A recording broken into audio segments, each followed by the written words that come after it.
Assalomu alaykum. Assalomu alaykum. Xush kelibsiz. Menga eng yaxshi avtomatingizdan bering. Unda mana ham sifatli, ham arzon etek brend. Nega arzon, sifatlisi qimmat bo'lishi kerak emasmi? Biz shu avtomatimizni mijozlarimizga tushuntirib bera olmayapmiz. Bir xilligini siz bizga shuni tushuntirib bera olasizmi? Xo'p, unda siz menga har xil brenddagi avtomatlaringizni bering. Biz bozordagi boshqa brendlarni ham olamizda, hammasini bir-biri bilan solishtirib ko'rib, qaysi eng yaxshi ekanligini yoki bo'lmasa hammasi bir xil ekanligini tekshirib ko'ramiz. Xo'p. Nemisning mashinasi yaxshi, Rusning texnikasi baquvvat, Turkiyaning kiyimi sifatli degan fikrlar bir vaqtlar juda ko'p yangrardi. Lekin hozir Xitoy va o'zimizning vodiyliklar hammasiga dam berib kerak bo'lsa sifatini ulardan ham zo'r qilib ishlab chiqaryapti. Shuningdek, bozorda turli xil avtomatlar bor. Har xil brenddagilari va ayrim bir strategik fikrlarimiz borki, biz o'sha reklama ko'p bo'lgan yoki bo'lmasa boshqa turdagi bizning energetiklarimiz yoki biz bilan ishlaydigan ustalar aytgan brendlarni faqatgina olamiz. Lekin har xil turdagi sifat undan qolishmaydigan avtomatlar ham bor. Balki siz bu fikrimga qo'shilmaysiz. Albatta o'z fikringizni qoldiring. Lekin biz bugun har xil brenddagi avtomatlarni ochib, ichini va birinchidan tashqi korpusini va keyin ichki tuzilishini tekshirib ko'ramiz. Qani ular narxiga va sifatiga bir-biriga mos keladimi? Qandaydir bir farqi bormi yoki biz shunchaki brend uchun 20-30% ortiqcha pul to'layapmizmi? Agar siz tayyor bo'lsangiz, biz boshladik.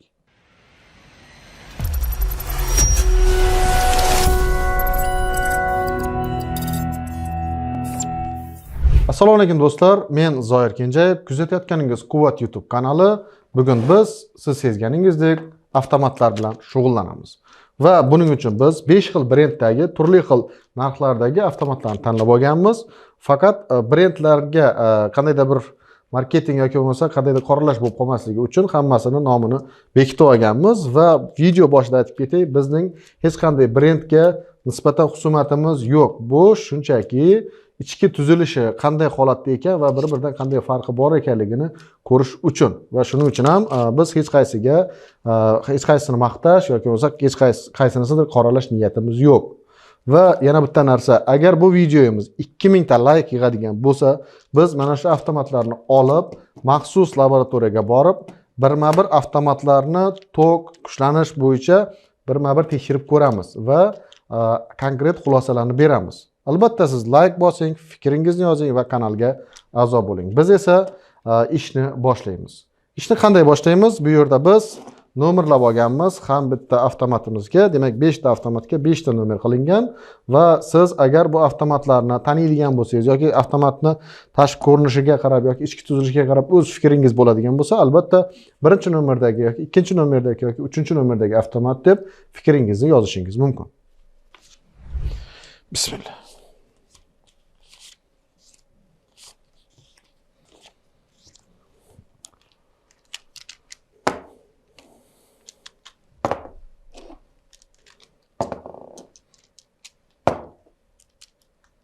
Hozir biz 5 ta avtomatimizni tashqi ko'rinishi, yozuvlarini ko'ramiz va qanchalik bir-biridan farqlanar ekan.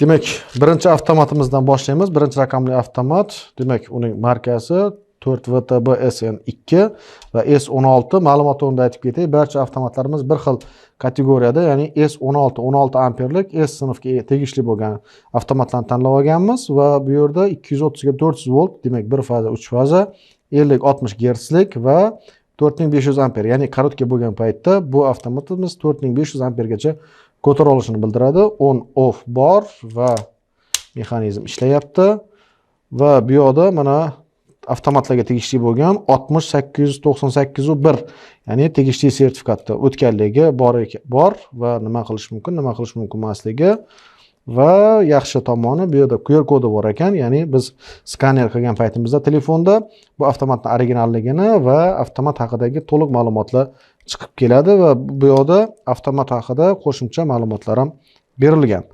Tashqi ko'rinishi, dizayni maksimal informatsiya beradigan holatda ekan. Ikkinchi avtomatimiz bu ham demak S16, bu ham o'sha kategoriya. ishlayapti, plus minus bor va qolgan ma'lumotlar yo'qdek go'yo, lekin bor. Bu tomonda sal maydaroq qilib yozilgan. Demak, 230-241 fazalik va 3 fazaligi ham bor. 400-415 volt va bu yerda 6K, ya'ni 6000 ampergacha korotkida ko'tarib berishi, 50-60 Hz va IEC 68-18.1 bunda ham bor o'sha standart va avtomat belgisi elektromagnit va issiqlik bo'yicha. Va bu yerda avtomatni qanday qilish mumkin, qanday qilish mumkin emasligi, tipa qotirilgan joyi va QR kod bor ekan, lekin sal xiraroq ekan. Dizayn yozilishi yomon emas, lekin bu tomonga qo'yganda yaxshiroq bo'lardi. Qolgan hammasi joyida. Ma'lumot o'rnida aytib ketay, do'stlar, bu yerda aytiladigan hamma gap bu bizning shaxsiy fikrlarimiz va hech qanday hech kimga xusumatimiz yo'q. Uchinchi avtomatimiz, demak, bu ham S16 kategoriya, 1 faza, 3 faza, 50 Hz uchun ekan va 6K, demak 60.000 ampergacha va xalqaro standarti bor. Demak, avtomat belgisi bor. Ishlayapti va o'sha cho'ti ikkalasi deyarli bir xil ekan ko'rinishidan da. Tashqari yozuvlari ham bir xil, brend har xil. Tashqi ko'rinishidan men deyarli farqlay olmayapman ikkita avtomatni, sababi bir xilga o'xshab ko'rindi. Agar siz farqlay olsangiz va bular qaysi avtomatlar ekanligini bilsangiz, albatta yozib qoldiring. 4-avtomat, demak, NX63 S16 kategoriya, demak 16 amper, xuddi shu va 230 yozilgan ekan, demak bir fazaga mo'ljallangan, 6000 amper belgisi yo'q, demak 6000 o'zi berilyapti, boshqalarda amper belgilari bilan berilgan edi. Ya'ni ko'rgan odam o'zi tushunib olishi kerak. Xalqaro sertifikati bor, on off avtomat belgisi va ishlayapti, mana qizil ko'k va bu bor belgi. Nima qilish mumkin? Bu yerda QR kod bor ekan, ya'ni original emasligini tekshirib olish uchun va QR kodni skaner qilsangiz, sizga o'sha yerda ma'lumotlar kelib chiqadi, avtomat haqida qo'shimcha ma'lumotlar va ko'rinishi qolganlaridan yomon emas, yaxshi. Va keyingi oxirgi avtomatimiz, demak, EKM 263M SE, demak S16 kategoriya bu ham, 1 faza, 3 faza, IEC standarti bor, 4500 amperlik ekan. 50 Hz 60 Hz ga tushadi, on off bor va tashqi ko'rinishi yaxshi, ishlashi va shtrix kodi bor. Nima qilish mumkin, qanday qotirish haqida ma'lumotlar berilgan. Bu tomonida ham va qolgan informatsiya joyida.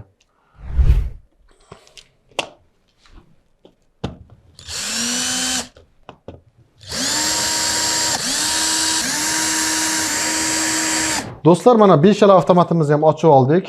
Birmuncha vaqt ketdi, shuning uchun ochilish jarayonini to'liq sizlarga ko'rsata olmaymiz, lekin mana ko'rinishi bir-biridan solishtirib ko'ring, qanchalik farq qila oladi va siz qaysidir farqini topa olgan bo'lsangiz, albatta yozib qoldiring. Bizgacha birma-bir tahlil qilishni boshlaymiz.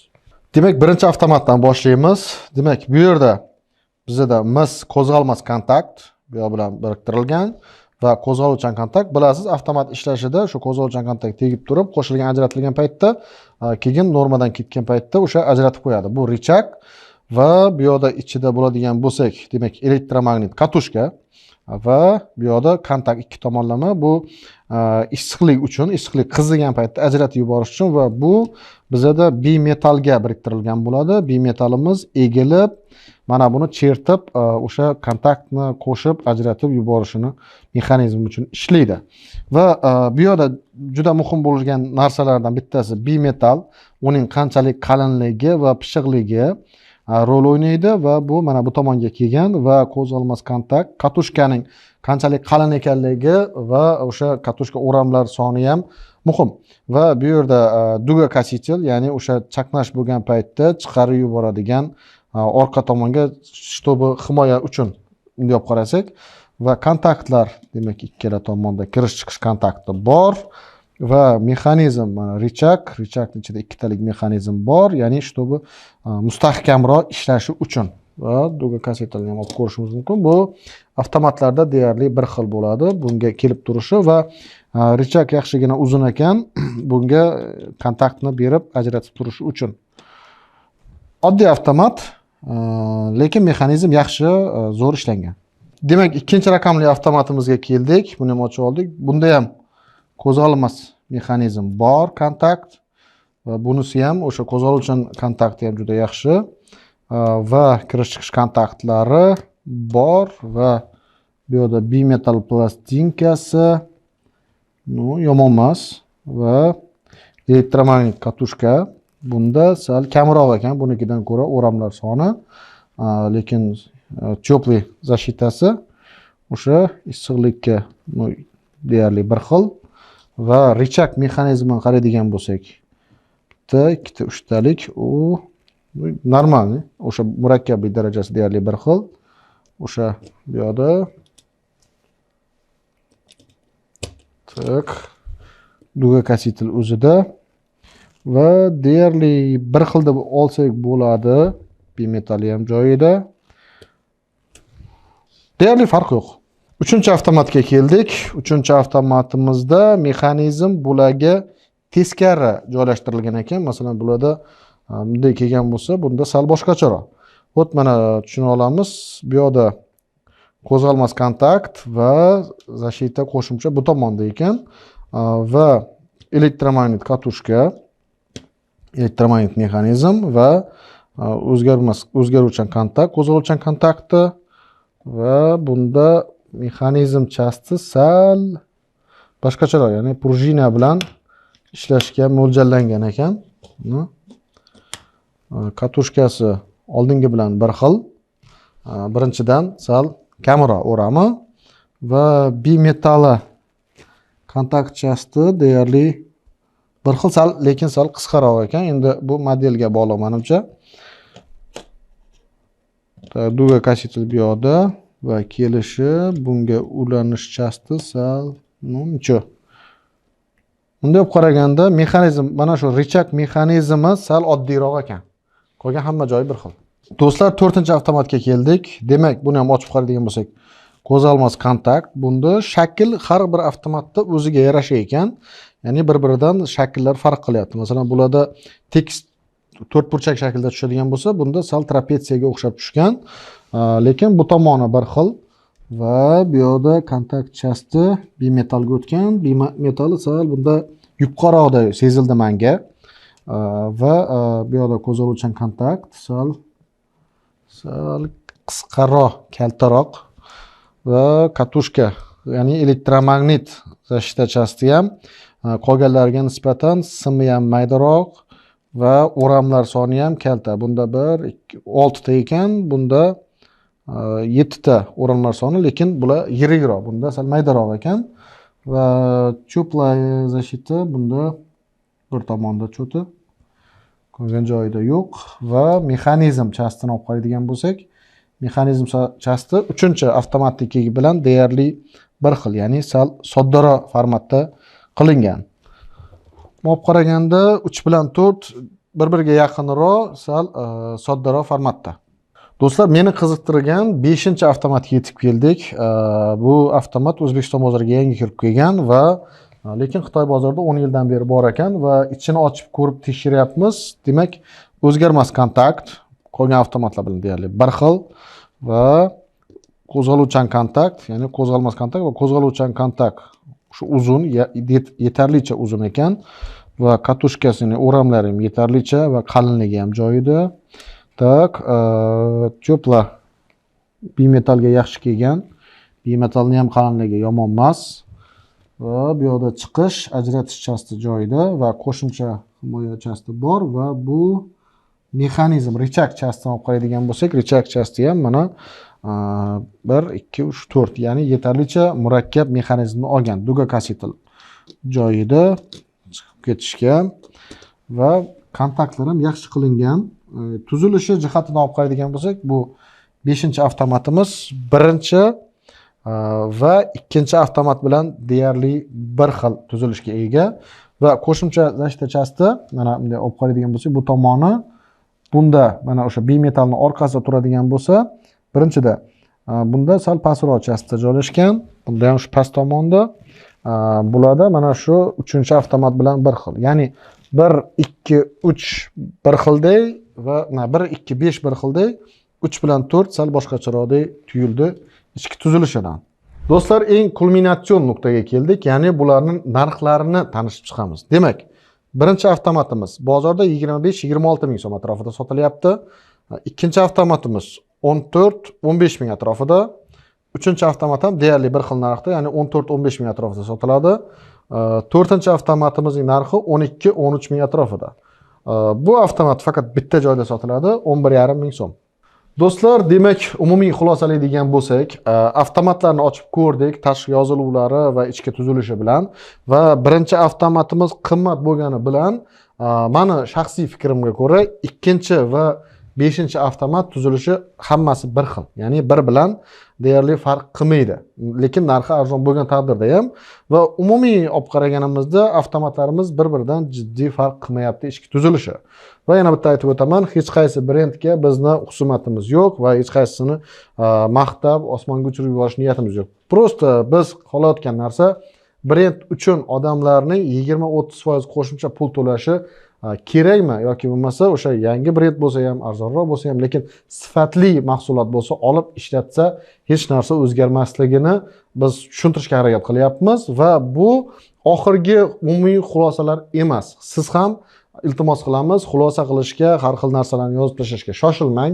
Agar bu videomiz 2000 ta layk yig'adigan bo'lsa, biz maxsus laboratoriyaga borib 5 ta turdagi avtomatlarni konkret o'sha qanday test qilinishi kerak bo'lsa, xuddi shunday test qilib, oxirida xulosalarni beramiz. Ungacha esa siz qaysi avtomat sizga yoqdi, tuzilishi yaxshi ko'rindi va o'zingiz qaysi brenddagi avtomatlarni foydalanasiz? Albatta, izohlarda yozib qoldiring. Do'stlar, videoni tanishlarga jo'natib qo'yamiz va avtomatchilarga ham jo'natish esdan chiqmasin, sababi bu ko'p muhokamalarga sabab bo'ladigan mavzu va unutmang, biz siz bilanmiz har doim va turli xil xuddi shunday eksperimentlarni o'tkazishni davom etamiz va siz yana qanday eksperimentlar, nima ishlarni tekshirib, nimalarni ichki tuzilishi bilan muhokama qilishimizni xohlasangiz, albatta yozib qoldiring.